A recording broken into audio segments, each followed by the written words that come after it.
স্বাভাবিক একটা সমাজ। শাসক গোষ্ঠী শাসক না হয়ে জনগণের সেবক, দেশের মালিক না হয়ে জনগণের সেবকে পরিণত হোক।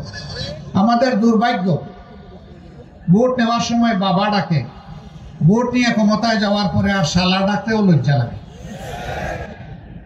বাবা তো ডাকেই না। ভোটের সময় আপনি না দেখলেও বলে, চাচা আপনাকে সালাম দিয়েছি, আপনি খেয়াল করেন নাই, আসসালামু আলাইকুম। আর ভোট পেয়ে যাওয়ার পরে আপনি সালাম দিলে ওই দিকে মুখ ফিরায়, যেন আপনাকে কোনোদিন দেখেই না।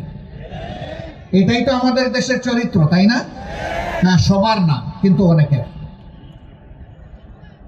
আমরা এমন একটা সমাজ চাই যে সমাজটা হবে দুঃশাসন এবং দুর্নীতিমুক্ত।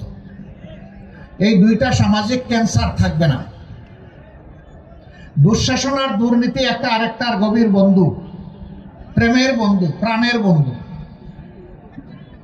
যেখানে দুঃসাহস, দুর্নীতি সেখানে নিশ্চিত। যেখানে দুর্নীতি সেখানে দুঃশাসন নিশ্চিত। একটা আটটা সম্পর্ক। দুর্নীতির বিভিন্ন রূপ আছে। অবশ্য 5 আগস্টের পরে হয়তো দুর্নীতি আপনাদের এলাকায় নাই।